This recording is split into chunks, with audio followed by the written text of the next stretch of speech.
What is going on, YouTube? Joe here with Culination Media, and welcome back for another episode of Pokemon Omega Ruby. This is episode number 70, and last time we captured Uxie. So now that we have all three of the Pixie Pokemon from Sinnoh, we now can put them in our party to encounter Palkia if you're playing Omega Ruby, and Dialga, obviously, if you're playing Alpha Sapphire. Of course, it goes without saying that we're going to be encountering Palkia today. So that's pretty exciting. We do need to have these three Pokemon in our party. So I'm going to put Spall and Eric and everybody in the box so that we can have all three of them. And once we do that, when we go to soar in the sky, there's a giant, tear in the space-time continuum that we can see, and it kind of functions like a portal. We can fly inside of it, and then Palkia/Dialga will attack us. So that is the plan.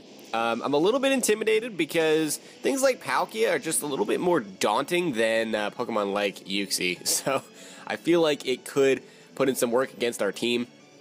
Thankfully, a lot of its moves are so powerful that they also have very low PP, like Spatial Rend only has 5. So that's something. I know in Alpha Sapphire, Dialga has Roar of Time when you try to capture it, and that is a bit scary. Even though it functions like a Hyper Beam, it does get Stab.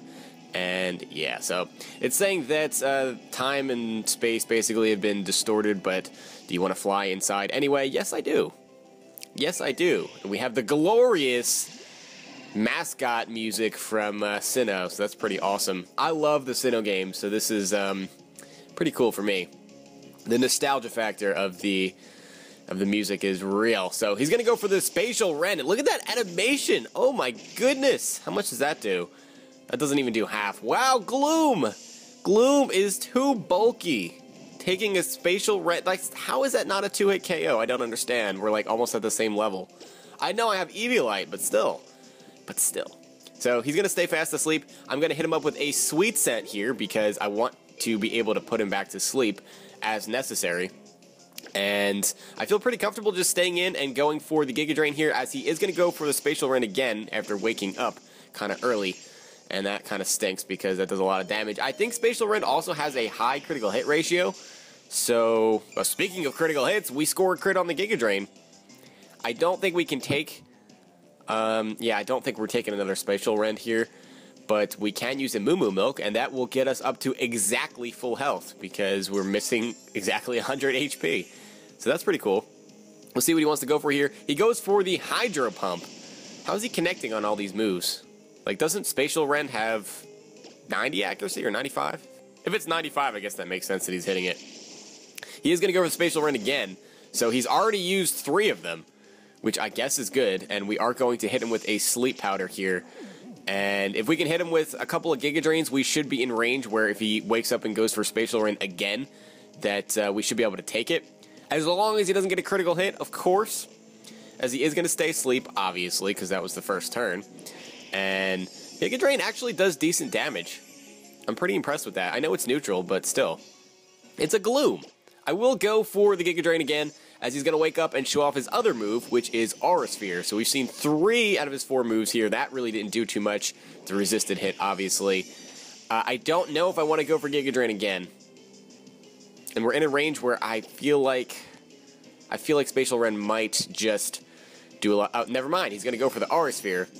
I kind of took a chance there by going for the Sleep Powder because if he went for Spatial Rend, I think that may have had a chance to kill me, and that would have been sad. But it is his last Spatial Rend because he's used it 4 times now, I think. I'm going to go for the Acid here just to be safe. I think even if we get a critical hit Acid, I don't think it'll kill. We have to hope that it won't, and oh, actually it would have killed, but we don't have to worry about it because we did not get a crit. I will go for another Moo Milk since we are just about missing almost exactly 100 HP. So he's going to stay fast asleep, and at this point, we can start throwing some Ultra Balls, I believe. And I forgot to throw a Quick Ball again. Do I ever throw Quick Balls? Do I ever?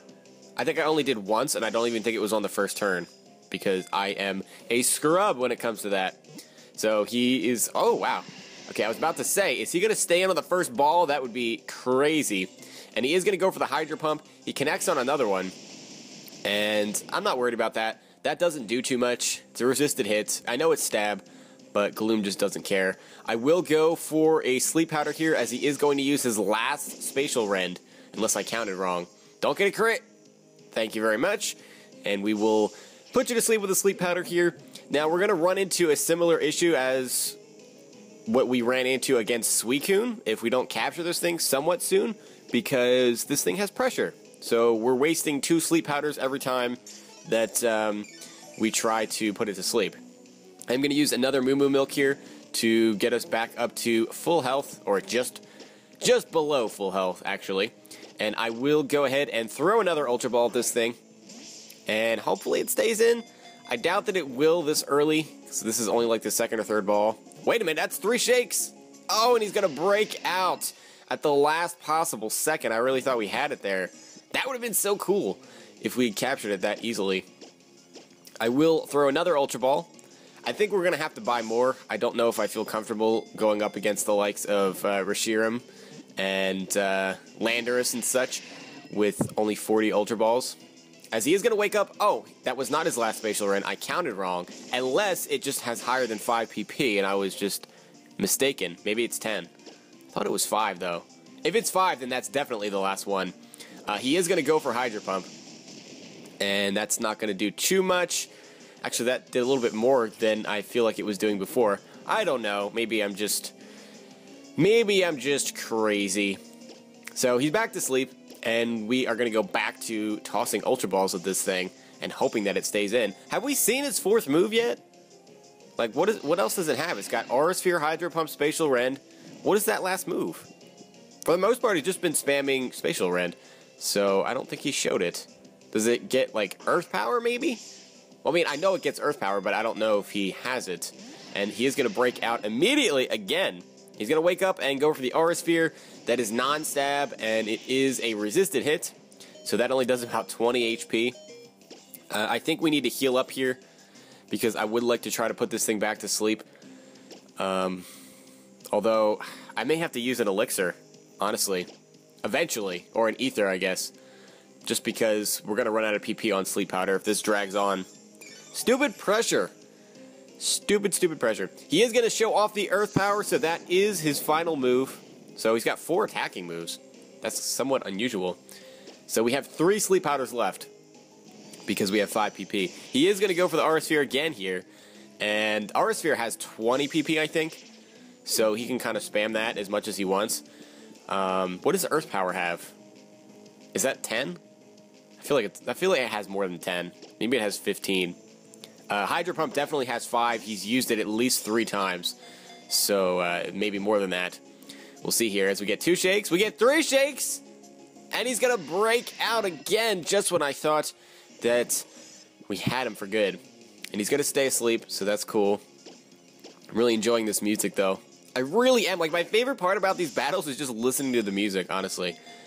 I don't know if that's bad, but I mean, I guess throwing balls over and over and over again gets a little bit monotonous, but for me, it doesn't really get too boring just because I like listening to the music, so I don't know. I'm going to throw another Ultra Ball here as he did stay asleep. I was kind of expecting him to wake up that turn, but he did not.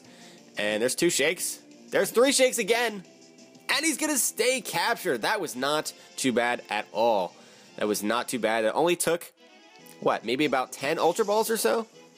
Was it even 10 Ultra Balls? I don't know. But that's not bad at all. Gloom is going to grow up to level 52 in the process, and Palkia is going to be added to our Pokedex. The Spatial Pokemon. It is said to live in a gap in the spatial dimension parallel to ours. It appears in mythology.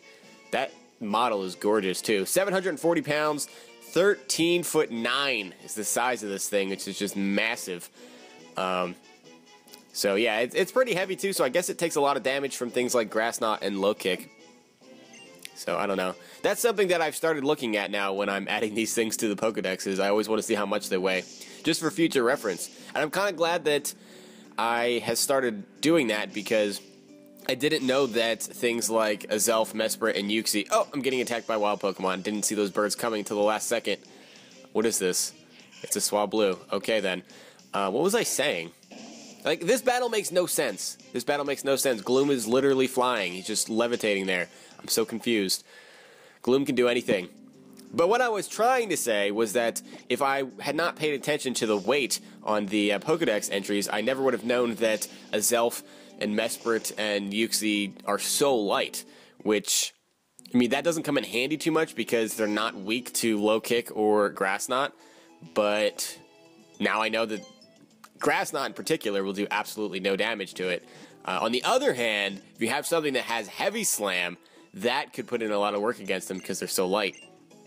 Anyway, we're going to heal everybody up. I can probably put the Pixies away now, but I kind of want to just take a look at the Palkia and see what nature we got. It's a mild nature, so I believe that is neutral for everything. So nothing is positive, nothing is negative. We saw the moves already. Earth Power, Aura Sphere, Spatial Rend, and Hydro Pump. So all good stuff there. And that's pretty much all there is to it. I love Palkia. It's just so, I don't know, beautiful. Like, the model in this game, 6th Gen Palkia looks amazing. So I probably should clear out this box a little bit. I guess I need to move, like, Ducklet and Wailord and such, because I'm starting to run out of room. And I'd like there to be some, I don't know, some organization here. But I will put, let's see, this is my Battle Maison team. What I have of it so far, not finished yet.